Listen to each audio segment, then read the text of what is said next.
¿Por qué en ocasiones parece que los discípulos de Jesús son señalados como ridículos?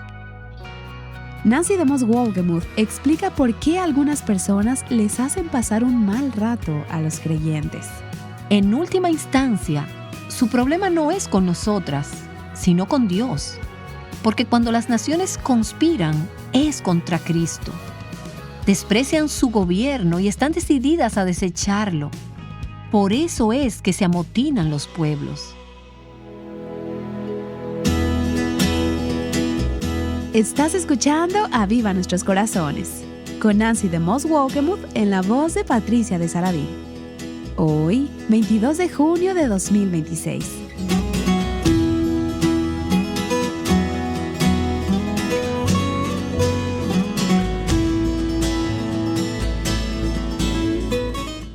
¿Te parece que los enemigos del Evangelio tienen tanta fuerza que se han convertido en invencibles? Nancy te ofrece una perspectiva en cuanto a esto al continuar con la serie titulada Castillo Fuerte es Nuestro Dios, basada en el Salmo 46. Yo no sé ustedes, pero yo estoy siendo bendecida por el tiempo que estamos pasando lenta y cuidadosamente en oración por el Salmo 46. Comenzando en el versículo 1, Dios es nuestro refugio y fortaleza, nuestro pronto auxilio en las tribulaciones. Por tanto, no temeremos, aunque la tierra sufra cambios, y aunque los montes se deslicen al fondo de los mares. Aunque bramen y se agiten sus aguas, aunque tiemblen los montes con creciente enojo. Hay un río cuyas corrientes alegran la ciudad de Dios, las moradas santas del Altísimo. Dios está en medio de ella, no será sacudida. Dios la ayudará al romper el alba. Y entonces llegamos al versículo 6. Y es interesante en este salmo cómo tienes este vaivén entre esas dos realidades que hablamos anteriormente: Dios y las tribulaciones. Así que acabamos de leer este gran versículo acerca del río que da alegría a la ciudad, y Dios está en medio de ella. Ella no será conmovida. Dios la ayudará al amanecer. Todas estas son frases que quieres tenerlas enmarcadas dentro de tu casa. Y luego llegas al versículo 6 y ves la otra cara de nuevo. Bramaron las naciones, se tambalearon los reinos. Nadie quiere eso en una pieza en su casa, ¿verdad? Y tú dices, aunque mi casa es muy semejante a eso. Pero hasta que no hayas experimentado algo de lo que dice el versículo 6, que dice que las naciones braman y los reinos se tambalean, que a su voz la tierra se derrumba, no podrás ver quién es ese Dios y todo el gozo vivificante, el río, el refugio, la fuerza y la ayuda que Él es. Echemos un vistazo a esas frases hoy. En la primera parte del Salmo vemos este trastorno del reino natural. Esta imagen de las aguas agitadas y las montañas que se arrojan al mar. A veces estas cosas pasan, literalmente. Les llamamos desastres naturales. Pero también podemos imaginarnos conmoción en general, turbulencia en el mundo, entre las naciones. Hemos visto todo tipo de imágenes de tornados, terremotos y tsunamis y otras similares. Imágenes recientemente asombrosas que nos quitan el aliento. Pero también vemos cosas que no son tan fáciles de imaginar, pero que contienen la misma idea. Gente en turbulencia, personas sin empleo, personas con problemas de salud, con hijos pródigos, con matrimonios en dificultades, personas con depresión. Las naciones braman, los reinos se tambalean. Y tienes una sensación en el versículo 6 de confusión y de miedo. Y ya hemos hablado de miedo en este salmo. El versículo 2 dice, no temeremos, aunque la tierra se estremezca. Aquí vemos una imagen de terror. Las naciones braman, se tambalean los reinos y una sensación de que todo está al revés. Y en un caos total y confusión, y nos aterrorizamos. Braman las naciones. Esa palabra braman es la misma palabra que se usa en el versículo 3 al hablar sobre el estruendo de las aguas. Es la misma palabra allí. Es hacer un sonido fuerte, estar en gran conmoción, tumulto o clamor. Algunas traducciones dicen las naciones están aterrorizadas o las naciones están en alboroto. El concepto aquí es que las naciones gimen en el miedo o en el desaliento. Ahora, aquí hay algo que es muy inestable. No hay nada estable en lo que estás leyendo aquí. Entonces vemos otra frase similar. Los reinos se tambalean. Cuando piensas en la palabra tambalearse, y volvemos al principio del pasaje donde se habla de las montañas que se mueven hacia el fondo del mar, porque es la misma palabra hebrea, los reinos se tambalean, las montañas se mueven, significa resbalar o sacudirse o caerse. No creemos que los reinos o las montañas tiemblen o que generalmente se tambaleen. Pensamos en ellos como algo seguro, pero el escritor se está refiriendo a que hay temporadas de extraordinaria conmoción y turbulencia en este mundo. Momentos en que parece que las cosas que eran más seguras, de repente están todas en juego, conmovidas, tambaleándose. Y no estamos viendo esto en nuestro mundo de hoy. Escuchamos de insuficiencia cardíaca a causa del terror. Se oye hablar de personas que se quitan la vida y sumamente estresados en sus mentes, medicados y frustrados porque todo el mundo parece estar fuera de orden, fuera de curso. Y luego vemos cómo la tierra se derrite, nada menos, y la palabra ahí es temer o desfallecer. En un sentido es como que todos los habitantes de la tierra están en terror y en miedo. Así que vemos naciones bramando, reinos tambaleándose y la tierra derritiéndose. Claro que no es una imagen agradable, pero ¿estás entendiendo? ¿Lo puedes sentir? ¿Estás pensando en alguna noticia? Porque si no es así, la próxima vez que veas las noticias, estos versículos te vendrán a la mente. Luego vemos la frase, dio él su voz y la tierra se derritió. Siempre se trata de Dios, los caminos de Dios, las obras de Dios, lo que Dios está haciendo, lo que Dios está a punto de hacer, lo que Dios está logrando. Y su parte en todo esto. ¿Lo ves? El problema es que calculamos sin Dios. Vemos las noticias y nos llegan cartas como la que me llegó hace unos meses, que te traen noticias desgarradoras y dejamos fuera a Dios. Tu marido te dice que se va, tu hijo te dice que está buscando un estilo de vida sexual desviada y todo tu mundo se tambalea. Eso es comprensible desde el punto de vista humano, pero tenemos que volver a buscar cómo poner a Dios en la ecuación. Incluso con estas naciones furiosas, con reinos tambaleantes, en esta tierra derritiéndose, Dios está allí y a su voz la tierra se derrite. Y yo sigo yendo una y otra vez al comentario de Matthew Henry en el Salmo 46. Puedes leerlo por ti misma en línea si quieres. Este gran comentarista de hace años tiene aquí unas joyas grandiosas. Y una de sus líneas dice, el que es Dios comprueba el enojo y rompe el poder de las naciones que se oponen a él y a su interés por el mundo. ¿Lo ves? Dios todavía tiene el control. Dios tiene todo en sus manos, incluso en la tempestad y en la tormenta. Y se puede ver en este versículo que las naciones braman, que los reinos se tambalean. Dios pronuncia su voz y se derrite la tierra. Aquí vemos dos aspectos del juicio de Dios. Ambos han jugado un papel en el curso de la historia. Están jugando hoy y jugarán en formas aún mayores a medida que llegamos al final de los tiempos.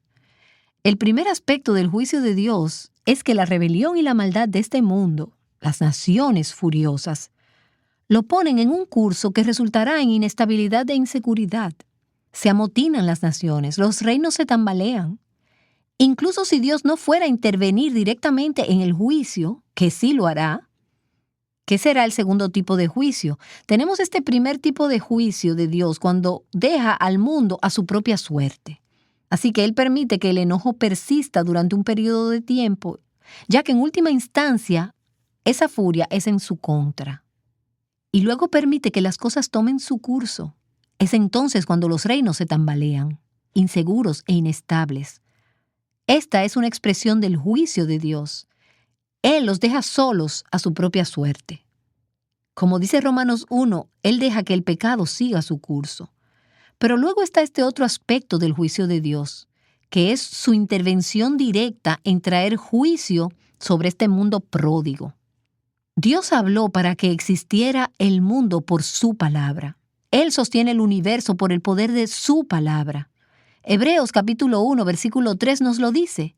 Y entonces un día Dios traerá juicio final, catastrófico, y disolverá al mundo como lo conocemos. ¿Cómo? Por el poder de su palabra. Vemos la autoridad, el poder de la voz de Dios. Sin dudas, lee el Salmo 29. Permíteme leer algunas frases de allí. La voz del Señor está sobre las aguas. El Dios de gloria truena. La voz del Señor es potente. La voz del Señor quebranta los cedros. La voz de Jehová es como llama de fuego. La voz del Señor sacude el desierto. La voz del Señor abre los bosques. Y en su templo todos claman gloria. El Señor se sienta por encima del diluvio. El Señor se sienta como Rey para siempre. Vemos los juicios de Dios en pequeñas formas que se han establecido en el curso de la historia. Y en última instancia serán en contra de este planeta pródigo. En los juicios de Dios, Él es glorificado. Él es santo y poderoso, y un Dios con quien no se juega. Él es glorificado incluso en medio del juicio. En su templo todos claman, gloria, gloria. Y no es que nos gloriemos o que nos alegremos ante el juicio, sino que decimos, Dios, te glorificas incluso en tus juicios. ¿Lo ves? La tendencia de los incrédulos y de las naciones es el manifestar su rabia contra el reino de Dios, para oponerse a su gobierno soberano y conspirar contra el pueblo de Dios. Esa es la forma en que el mundo se concibió desde Génesis 3. Hay un impulso que tenemos individualmente y que cualquier corazón no regenerado tiene, y es el de ser soberano. Y por supuesto, para ser soberano, tienes que sacar a Dios de su trono. ¿No es verdad? Entonces, las naciones se enfurecieron contra Israel en el Antiguo Testamento. El pueblo escogido por Dios fue víctima de la furia de las naciones. Y lo sigue siendo hoy en día. Y Dios tiene lástima de las naciones que se enojan contra Israel, por cierto. Si quieres ver lo que pasa, ve a los profetas del Antiguo Testamento y mira qué pasó con las naciones que abandonaron a Israel. El mundo incrédulo hoy se levanta contra los seguidores de Cristo, en contra de sus santos. Y ves eso. Se puede hablar de Dios, se puede hablar de religión, pero no se puede hablar de Cristo. No hables de Él como Señor. Tan cierto como que en el Imperio Romano, cuando ellos decían Jesús es el Señor, entonces perdían sus cabezas y iban a la arena con los leones hambrientos. Hoy en día, si hablas de que Jesús es Señor y lo vives, experimentarás consecuencias, porque el mundo está conspirando contra Dios. En última instancia, su problema no es contra nosotros, sino contra Dios. Cuando las naciones se enfurecen, es contra Cristo. Desprecian su gobierno y están decididos a desecharlo. Es por eso que se enfurecen los pueblos. Recordemos que el Salmo 2 es citado varias veces en el Nuevo Testamento. ¿Por qué se sublevan las naciones y los pueblos traman cosas vanas? Se levantan los reyes de la tierra y los gobernantes traman unidos contra el Señor y contra su ungido, diciendo, rompamos sus cadenas y echemos de nosotros sus cuerdas. El que se sienta en los cielos se ríe. El Señor se burla de ellos. Luego les hablará en su ira y en su furor los aterrará. Pero yo he consagrado a mi Rey, el Rey Jesús, sobre Sión, mi santo monte. Ciertamente anunciaré el decreto del Señor que me dijo, mi hijo eres tú, yo te he engendrado hoy. Pídeme, dice el Rey Jesús, y te daré las naciones como herencia tuya, y como posesión tuya los confines de la tierra. Tú los quebrantarás con vara de hierro, lo desmenuzarás como vaso de alfarero. Ahora pues, oh reyes, mostrad discernimiento, recibid admonestación, oh jueces de la tierra.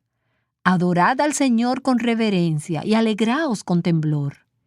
Honrad al Hijo, para que no se enoje y perezcáis en el camino, pues puede inflamarse de repente su ira, pero cuán bienaventurados son todos los que en él se refugian. ¿Ves esa batalla cósmica allí? Las naciones se enfurecen contra Cristo y contra su derecho a gobernar este mundo. El hombre dice: deshazte del hijo, del dueño de la viña. Mátenlo, queremos reinar. Queremos ser el Señor que mora en los cielos. Nos da miedo, nos atemorizamos y pensamos: oh, pobres cristianos. Dios no tiene miedo. Dios no se preocupa. Dios no está retorciéndose las manos tratando de averiguar lo que tiene que hacer con todas estas catástrofes en el mundo. Él está en su trono, Él reina. Y sabemos por las Escrituras que al final de los tiempos, y leemos acerca de esto en el libro de Apocalipsis, las naciones montarán una batalla mayor y ofensiva contra Cristo. Se pondrá más intenso, esto no va a mejorar. Y no sé si esto te anima o no, pero solo te digo que esto se va a poner más intenso en la batalla contra Cristo. Al pensar que todos están en mi contra, es mejor tener esta perspectiva. Satanás no se preocupa por ti, de verdad. A él no le importo yo. Él odia a Jesús. Él odia a Dios. Y él nos usa como títeres, como peones, algo para tratar de llegar a Dios. Apocalipsis nos dice que en los últimos días esta batalla será cada vez más intensa en contra de Cristo. Apocalipsis capítulo 17 habla de 10 reyes que recibirán autoridad como reyes por 1 hora junto a la bestia. Pelearán contra el Cordero. ¿Y qué posibilidades tiene un Cordero contra 10 reyes? Pero, ¿sabes cuál es la frase que sigue? Y el Cordero los vencerá. Amén, el Cordero los vencerá. Porque Él es Señor de señores y Rey de reyes. Y los que están con Él son llamados, escogidos y fieles. Apocalipsis capítulo 19 es uno de mis pasajes favoritos de toda la Biblia. Al principio de este pasaje vemos a Jesús que viene del cielo sobre el caballo blanco. Y dice: entonces vi a la bestia, a los reyes de la tierra y a sus ejércitos reunidos para hacer guerra contra el que iba montado en el caballo y contra su ejército. Y la bestia fue apresada, y con ella el falso profeta que hacía señales en su presencia, con las cuales engañaba a los que habían recibido la marca de la bestia y a los que adoraban su imagen. Los 2 fueron arrojados vivos al lago de fuego que arde con azufre, y los demás fueron muertos con la espada que salía de la boca del que montaba el caballo, y todas las aves se saciaron de sus carnes. Y puedo recordarte que el resultado de la batalla no es en lo absoluto lo que está en juego, porque el resultado es seguro. Así que vemos esta batalla cósmica, pero luego vemos un microcosmos de esa batalla en nuestro propio mundo. La ira de los colegas y miembros de la familia en contra de Cristo, que a veces están en contra de aquellos que aman y sirven a Dios. Ellos lo odian y se desquitan contigo. Y mientras te sientes atrapada en el tiroteo. Y esto puede ser intenso. Tal vez lo hayas experimentado en tu propio matrimonio o en tu trabajo. He visto algo de esto yo misma en las últimas semanas. Entonces, ¿cómo sobrevivir en medio de esta batalla antes de que el último capítulo se cumpla? ¿Cómo podemos evitar estar atemorizadas y tener que huir? Bueno, recuerda 2 cosas. Una es que Dios permite que sus enemigos hagan lo que quieran por un breve periodo de tiempo, pero realmente no son rivales para Él. Cuando Él emite su voz, los reinos de este mundo tiemblan y sus habitantes se derriten de miedo. Recuerda eso. Y entonces recuerda los versículos de este salmo. Los leí 2 veces. Esta estrofa, los versículos 7 y 11. Y ahí es donde me quiero centrar en nuestros últimos minutos. El Señor de los ejércitos está con nosotros. El Dios de Jacob es nuestro refugio. Las naciones pelean, los reinos tambalean, la tierra tiembla. Pero aquí está el coro. El Señor de los ejércitos está con nosotros. El Dios de Jacob es nuestro refugio. Algunos comentaristas dicen que esto fue un coro recitado por la congregación en respuesta a lo que acababa de oír en el resto de este salmo. Así que quiero que practiquemos esto. Permítanme decir el estribillo y luego quiero que lo digas como si lo dijeras de corazón. Créelo conmigo. El Señor de los ejércitos está con nosotros. El Dios de Jacob es nuestro refugio. El Señor de los ejércitos está con nosotros. Nuestro baluarte es el Dios de Jacob. Amén. Amén. Amén.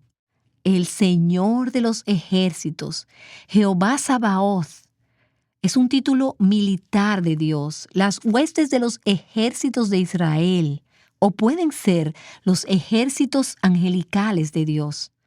Él es el Señor de todo. Él es el capitán, el comandante en jefe, el supremo soberano y Señor, el Dios de poder.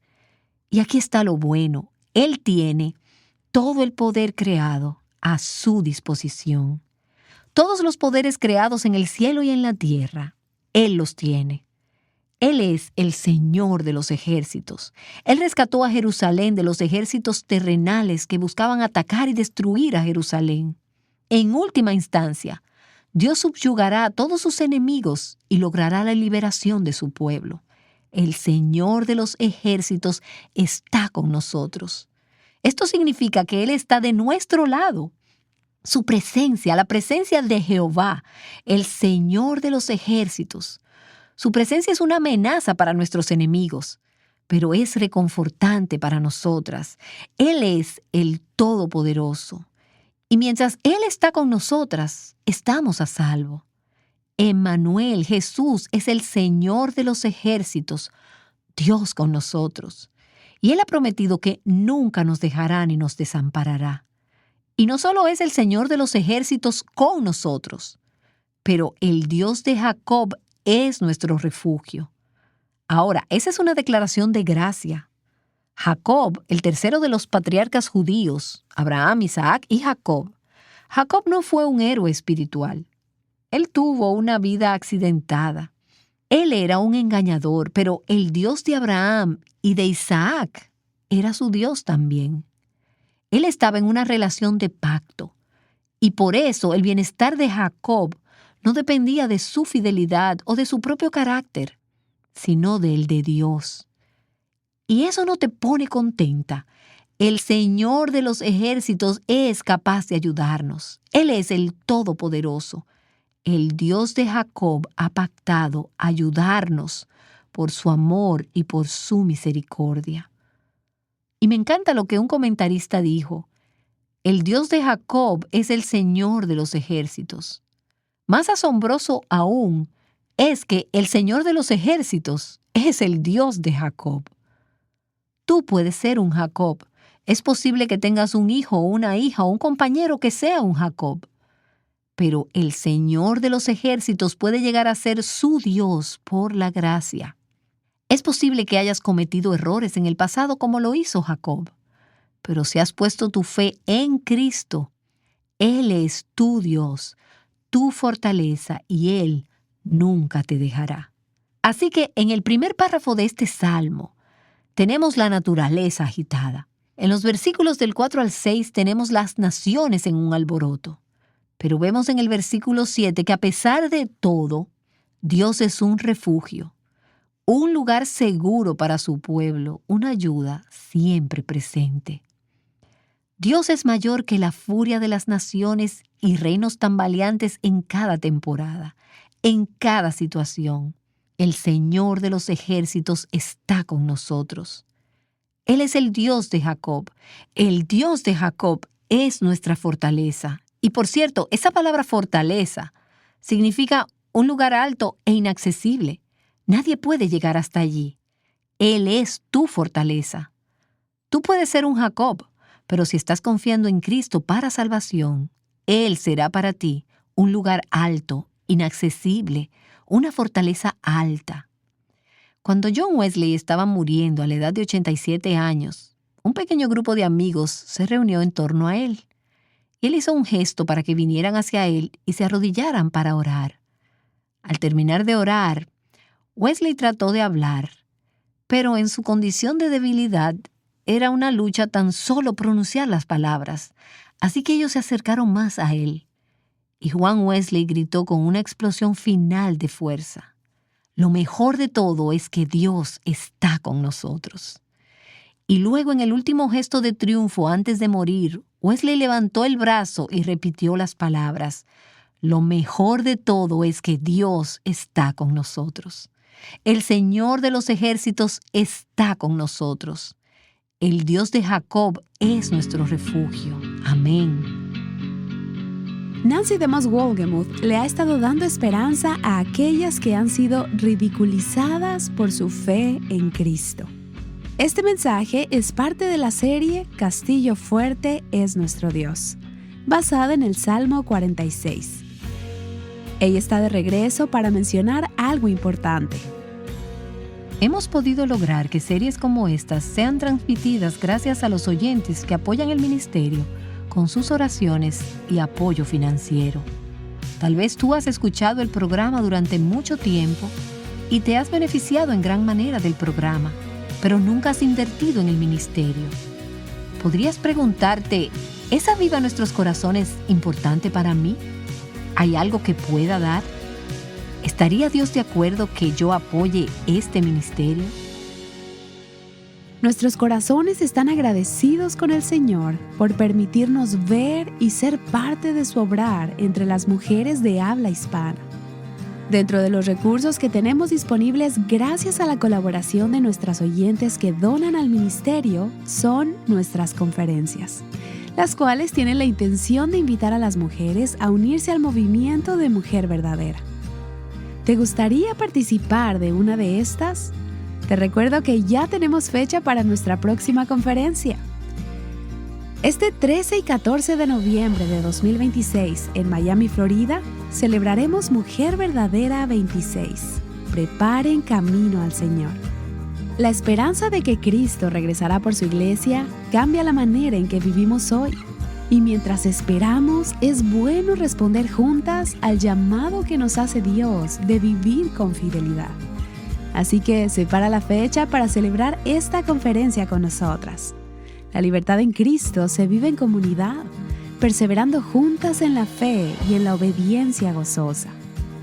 Para más información, visita mujerverdadera26.com. ¿Alguna vez te has sentido incómoda al leer historias sobre el juicio de Dios? Esta es una reacción común a algunas historias del Antiguo Testamento. Pero el que Dios traiga desolación sobre la tierra puede ser una fuente de gran consuelo. Descubre por qué en el episodio del día de mañana, aquí, en Aviva Nuestros Corazones.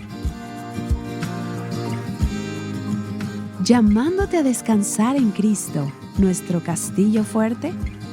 Aviva Nuestros Corazones es un ministerio de alcance de Revival Hearts.